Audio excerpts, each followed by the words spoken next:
ও মাস্টারমশাই, আমার 100 টাকা লাগবে। আমার কাছে নেই। সব দিচ্ছ কেন? বলে নাও বলে নাও। তুই স্বপ্ন দেখছি। হে পাতি স্কুল মাস্টার, তুমি কি করেছো জীবনে? হ্যাঁ, 30 বছর ধরে তো শুধু একইভাবে ছাত্রদের ঠ্যাঙাচ্ছ। 100 টাকা দেওয়ার ক্ষমতা নেই, সে আবার আমায় জ্ঞান দিচ্ছে। 30 বছর ধরে যে তোমাকে সহ্য করছি সেটা কম কথা? হ্যাঁ, নিজের পয়সাটা জাঙ্গিয়া কেনার ক্ষমতা নেই, তার আবার বড় বড় কথা। ছেলেরা বড় হলে পুরো বাবা মাকে সেবা করে। আরে তোমার বয়সী ছেলেরা পড়াশোনা শেষ করে চাকরিতে ঢুকে বউ বাচ্চা নিয়ে ঘর সংসার করছে, আর তুমি এখনো বাবার কাঁধে বসে অন্ন ধ্বংস করছো। অপদার্থ। ভাগ্যিস চাকরিটা ছিল, তাই এখনো মাথা উঁচু করে বাঁচতে পারছি, নাহলে তো কবে গিয়ে রাস্তায় দাঁড়াতে।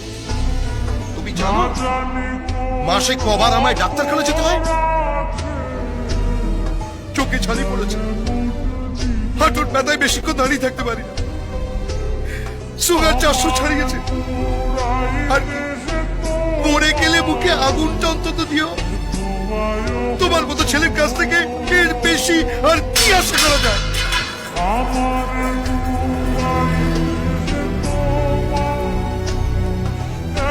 এই নাও তোমার 100 টাকা।